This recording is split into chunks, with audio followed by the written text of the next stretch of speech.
Hello BookTube, this is Weekly Reads. My plan for this reading week was to open with History's Back. But I think my reading week ended up being not as enthusiastic as I had hoped. So I read 2 works of history and reread a slim volume of poetry. I'm going to start with the most recent work of history, which came out last week. Yeah, so it would have been last week. And is part of my April book haul. The Last Dynasty, Ancient Egypt from Alexander the Great to Cleopatra by Toby Wilkinson. This is a history of the Ptolemaic dynasty, the last dynasty of Egypt. In 331, Alexander the Great, during his conquest of the Persian Empire, took a detour to Egypt to conquer it from the Persians, and he was readily accepted as pharaoh. Egypt had been ruled by the Persians for a number of centuries by this point, although, unlike other parts of the Persian Empire, the Egyptians never really acquiesced. And in fact, for several decades before Alexander's birth, Egypt had won its independence from the Persians, although Egypt had been reconquered by the Persians for about a decade before Alexander's conquests. And so Alexander was readily accepted and was acclaimed pharaoh or king of Egypt. Over the next 10 years, Alexander completed the conquest of the rest of the Persian Empire and conquered a few areas around the peripheries before dying in Babylon in 323, I think. At this point, the empire was effectively broken up and his generals were doled out as specific areas of Macedonia, Greece, and the former Persian Empire to rule as satraps under the nominal suzerainty of Alexander's handicapped older brother and his newborn son. Ptolemy, one of Alexander's best friends, was gifted Egypt as its satrap. A few years after the death of Alexander IV, Alexander's son, Ptolemy dispensed with the fiction of being the satrap and just finally declared himself king. So while the Ptolemaic dynasty officially lasted from 305 to 30 BC, it really lasted from 323 to 30 BC. So this book looks at that whole history, both from the history of the dynasty itself, as well as various points of cultural and economic interest.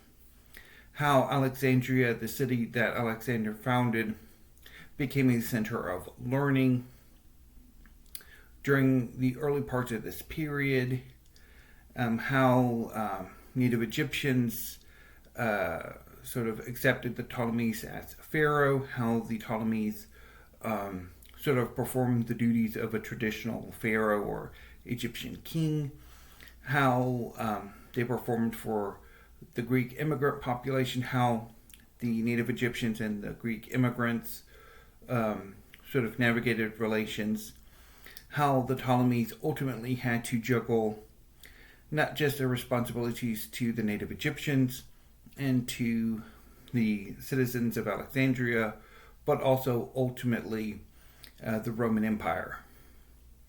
And I quite like the book.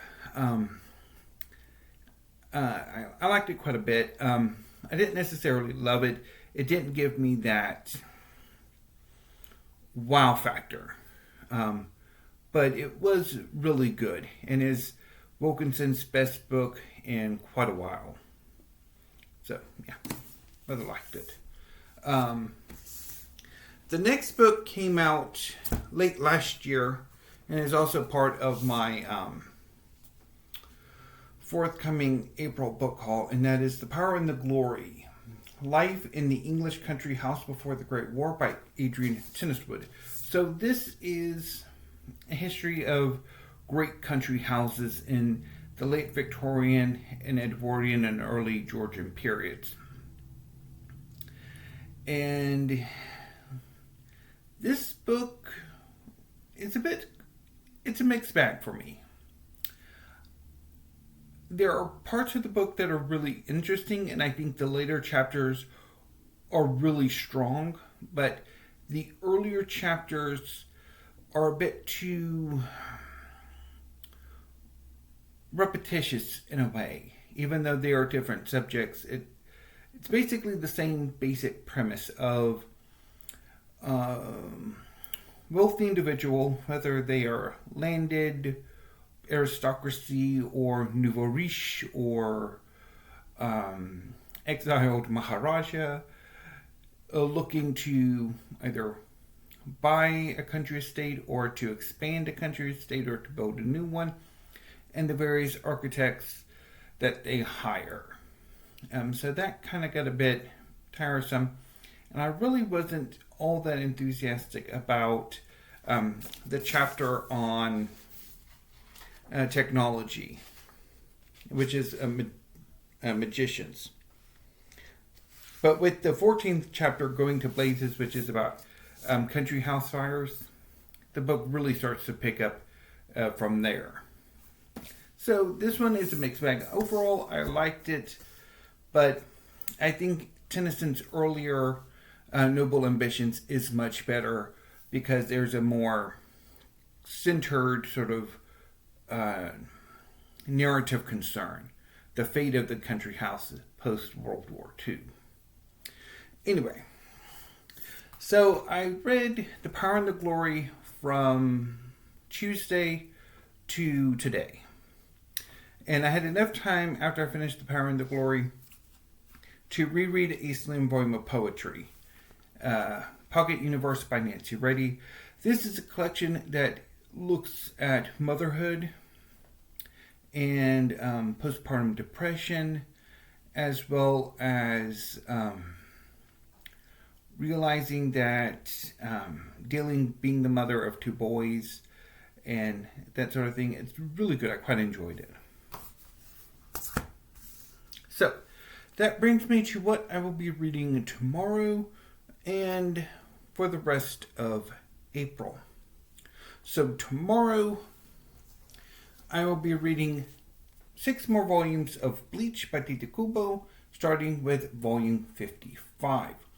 This volume will begin the 1,000-year Blood War arc, which is the final arc of Bleach that lasts for the final 20 volumes. Bleach is one of the great manga series. It's about a young man named Ichigo Kurosaki who can see and interact with spirits.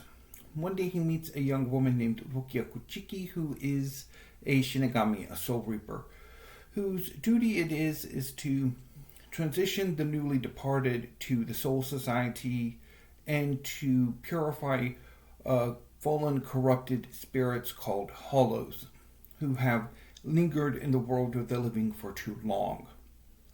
One of these Hollows has attacked the Kurosaki clinic where Ichigo lives, and Rukia attempts to defeat it. She is injured, and in order to purify the Hollow, she transfers her Soul Reaper abilities to Ichigo, transforming him into a temporary Shinigami.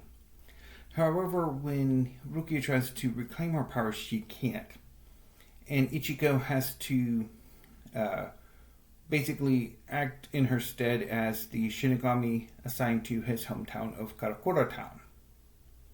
And things go from there. Bleach is one of the great manga series, and it is a favorite of mine. So I'm really looking forward to getting back to manga with more volumes of Bleach.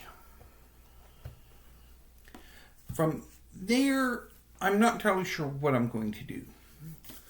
I could, over the course of this coming work week, read Four Queens by Nancy Goldstone. This is about 4 royal sisters. So this is option 1 for this coming work week. Option 2 would be to read over the course of Monday and Tuesday, 6 volumes of Sakamoto Days, starting with volume 11. Sakamoto Days is by Yuto Suzuki and is about a former assassin named Taro Sakamoto who fell in love and opened up a convenience store.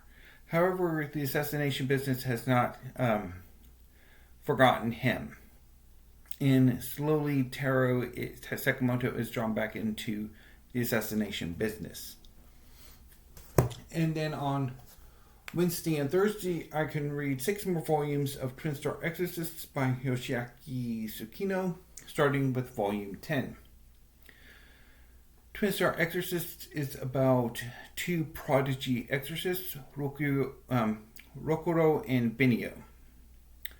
Rokuro, after a traumatic event, wants nothing to do with being an exorcist. However, he is informed by his superiors that he and Benio are the Twin Star Exorcists. Exorcists who are fated to marry and produce a super exorcist who is foretold to bring about the end of the 1,000-year war between exorcists and a species of demon called Kigare. Now, obviously Friday would be free. So if I went with Twin Star Exorcists over the course of, and Sakamoto Days over the course of the work week, then on Friday and the weekend I would do 4 Queens.